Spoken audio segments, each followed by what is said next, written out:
Hai,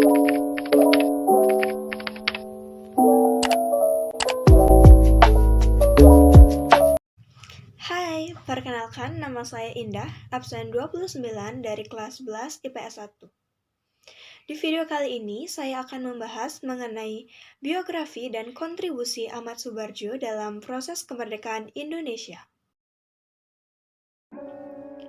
Raden Ahmad Subarjo Jejuadi Surjo atau yang lebih kita kenal dengan nama Ahmad Subarjo lahir di Teluk Jambe, Karawang, Jawa Barat pada tanggal 23 Maret 1896.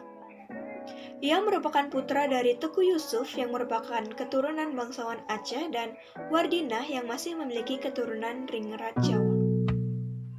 Ahmad Subarjo menempuh pendidikan di Sekolah Menengah Hochberg School atau HBS di Batavia pada tahun 1917. Ia melanjutkan pendidikan di Universitas Leiden, Belanda dan memperoleh gelar Mister Indisrecht atau sarjana hukum di bidang undang-undang pada tahun 1933. Sebagai siswa, ia aktif dalam perjuangan kemerdekaan melalui beberapa organisasi seperti Jong Java dan Perhimpunan Pelajar Indonesia di Belanda. Pada Februari 1927, Ahmad Subarjo, Muhammad Hatta, Samaun, Gatot Tarungo Miharjo, dan Muhammad Nazir Datuk Pamuntjak mewakili Indonesia pada konferensi Liga Melawan Imperialisme di Brussels dan kemudian di Jerman. Pada Kongres Pendiri di Brussels, Ahmad Subarjo dan yang lainnya bertemu dengan Jenderal Nehru dan para pemimpin nasionalis dari Asia dan Afrika. Subarjo bahkan menghabiskan beberapa bulan di Berlin dan Moskow bekerja untuk Sekretariat Internasional Liga Melawan Imperialisme. Kembalinya ke Indonesia, ia menjadi anggota Badan Penyelidik Usaha-Usaha Persiapan Kemerdekaan Indonesia atau yang kita sebut dengan BPUPKI. Pada tanggal 16 Agustus 1945, terjadi peristiwa Rengas Dengklok, yaitu membawa Soekarno-Hatta ke Rengas Dengklok untuk mendesak terjadinya proklamasi kemerdekaan Indonesia serta agar Soekarno-Hatta tidak terpengaruh oleh Jepang.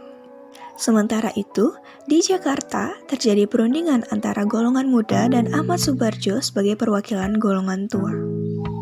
Akhirnya, Ahmad Subarjo setuju untuk memproklamasikan kemerdekaan Indonesia tanpa menunggu janji-janji dari Jepang. Ahmad Subarjo meyakinkan golongan muda bahwa proklamasi akan diumumkan pada tanggal 17 Agustus 1945, selamat-lambatnya pukul 11:30 siang. Tapi, timbul masalah mengenai tempat yang aman untuk menulis atau merundingkan proklamasi dari pantauan Jepang. Ahmad Subarjo mengusulkan kediaman Laksamana Muda Maeda, yaitu seorang perwira tinggi Angkatan Laut Jepang yang mendukung kemerdekaan Indonesia.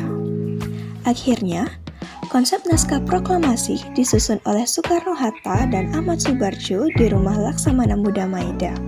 Setelah selesai dan berunding dengan golongan muda, dini hari pada tanggal 17 Agustus 1945, Bung Karno meminta Sayuti Melik untuk mengetik teks naskah proklamasi. Pagi harinya, naskah proklamasi dibacakan oleh Insinyur Soekarno atas nama bangsa Indonesia di kediaman Bung Karno, tepatnya di Jalan Pegangsaan Timur nomor 56, Cikini, Menteng, Jakarta Pusat. Pada tanggal 18 Agustus 1945, Ahmad Subarjo dilantik sebagai Menteri Luar Negeri Indonesia yang pertama. Jabatan ini diemban oleh Ahmad Subarjo hingga 14 November 1945 dan digantikan oleh Sultan Syahrir. Sekian yang dapat saya sampaikan, mohon maaf bila ada salah kata. Bye!